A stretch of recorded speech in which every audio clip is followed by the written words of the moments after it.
What's up, my Pugnos? Andy Vlogs. Excited to share with you guys this content here. As the title suggests, we're going to be going over some vignetting, lens distortion, and a couple of tests with the Samsung Galaxy S21 Ultra and the Moment case that just came out. This video is going to be entirely shot on the S21 Ultra, so you're not going to be able to see any shots of the Ultra. What I'm going to be doing is switching the lenses as you see me zoom in and out and whatnot, and showing you all the differences between the lenses. Before we get into the tests here, I just want to let you know where my bias is. None of these products were provided to me complimentary. I purchased these all by myself, and this is an independent review and test of this case. With that said, I do have links down below in the description that do help out the channel if you guys want to support. It's really appreciated. Let's go ahead and test out these lenses on this case. All right, so I've got this backpack case for Moment. It's really awesome.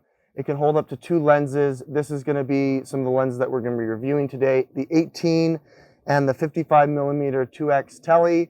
I also have Anamorphic Gold and Anamorphic Blue, and I do have the filter mount. So we will be showing you what all of those look like here today. I'm going to be behind the camera. The first test is going to be on the 1x wide. I'm going to go ahead and put the 58mm on it. You can kind of see as I placed it on there the difference here. I'm in very harsh light. It's definitely noon, but you are seeing some vignetting on the edge here. It does darken, not so much on this side. I am noticing it, but it looks like the Samsung Galaxy S21 Ultra is definitely compensating for what's going on. I'm going to pan and zoom, and you can kind of see what happens as the optical image stabilization is trying to keep things stable. It is wobbly nonetheless. That's just because I have a bad tripod. Okay, I'm going to freehand it here. As you move, you can kind of see the fringes here go dark and light. That's because it appears that the lens that's doing the optical image stabilization is cropping in and trying to make sure that the edges of the lens aren't showing, any of the actual Moment lens. But it's not too bad. If we take it into a less contrasty area, I'm not seeing so much of the vignetting, but when you start moving, panning, and tilting, you can start seeing that there is some vignetting.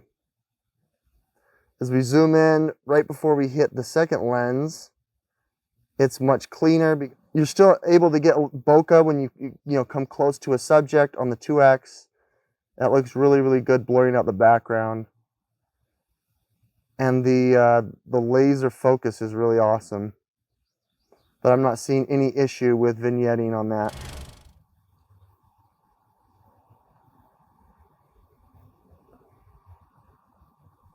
Okay, now we've placed the 18mm wide on there, as you saw.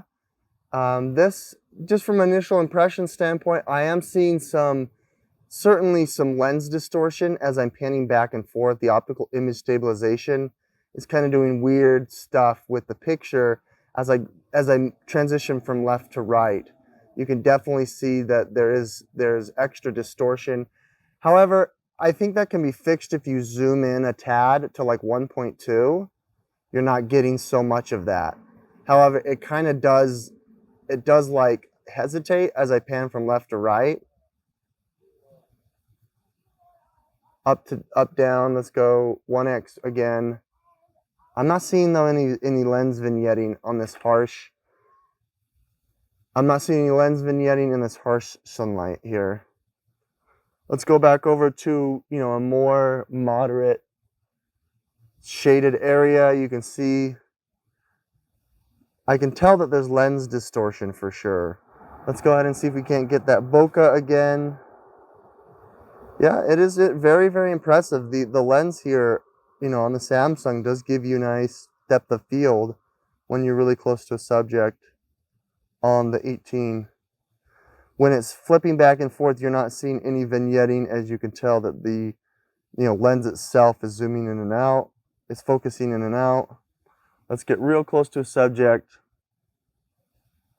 I don't see any vignetting happening when we're really, really close. But you can still see there's massive lens distortion as opposed to iPhone. I'm not going to do a side-by-side, but just in general there is. All right, so I've just gone ahead and switched the lens out with now the filter lens. So this is not giving you any kind of zoom, but this is giving you an ND filter now, 37 millimeter filter mount. And this is gonna be nice for shooting cinematic in very sunny areas. This is an ND 32. So this is gonna give you, you know, a lower shutter speed, which is gonna be nice for video and whatnot. I'm not seeing any kind of lens vignetting at all. I'm also able to zoom in all the way almost to 3. You can tell there's no vignetting as well with that zoom in. This is zoom 2.7x. Okay, as you can tell here, this is going to be completely different than all of the other ones. This is the anamorphic gold, as you can see by the 1.33 aspect ratio with the black bars up and above. This one out of all of them, I believe, is having the best experience. I'm not seeing any kind of lens distortion. I'm not seeing any weird stuff going on as I pan. As I tilt up and down, you're not seeing any kind of vignetting, as it looks like the lens itself is able to clear and that it doesn't have any problems. We can zoom in almost to 3x and we're not getting any kind of vignetting. We're not getting any kind of vignetting as I'm at about 3x, 2.7x. In a less contrasty area here, you can see that it looks like the optical image stabilization is actually doing really well. I don't feel it lagging as I'm panning and tilting. You can still see that the phone itself is kind of lagging as I'm moving back and forth, trying to stabilize that footage. I am noticing at the apex of the fence here that it does kind of vignette, but as I stretched it, it's not as prominent. Getting closer up to this subject here now, showing the depth of field, you're still seeing that as it switches from close to short, that there isn't much of an impact and you can't see any kind of vignetting.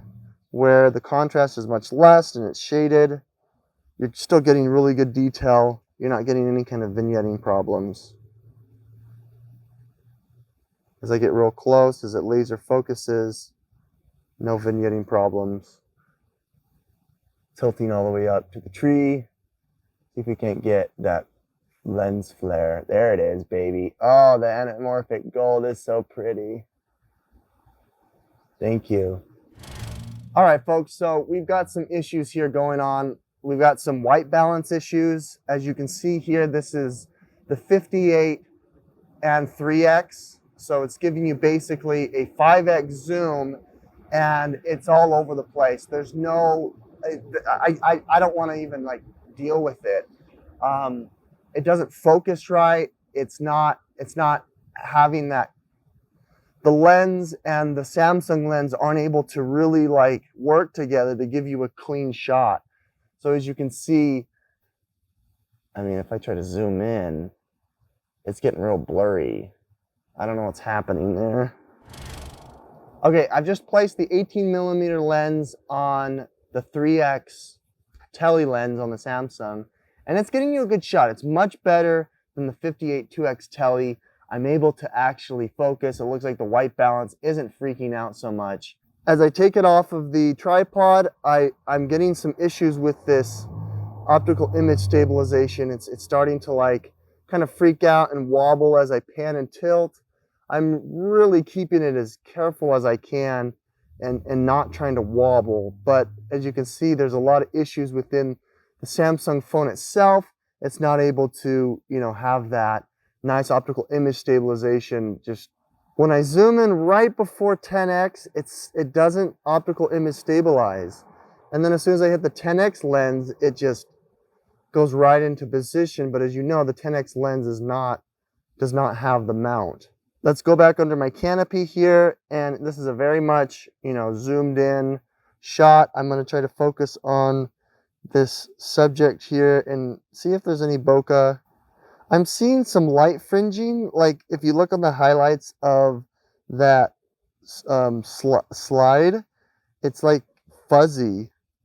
It's almost as if it's got a flare going on. I don't know what that is. It's just the software's not able to really work with this lens when it's attached. It doesn't like it. Let's go up to the tree and see if we can't get anything happening here. I am seeing some distortion going on as far as the lens. However, when I shoot up at the light, you're seeing some weird things happening. All right, obviously as it looks, this is the Anamorphic Gold. This one I think is going to be your best bet if you want to put it on the 3X. It is very much zoomed in, but you're getting a nice wide angle, I think, in my opinion. Less vignetting, but it looks like the optical image stabilization is trying less hard as the other lenses. But I'm still seeing a weird white balance issue. It's making all of the shots look really orange. All right, I'm going under my canopy here, giving you a less harsh light condition. See what that looks like. It seems like when I'm moving around, there isn't much of that jitter and jank. I'm now placing myself right next to this the subject here. See if I can get that blur with the focusing.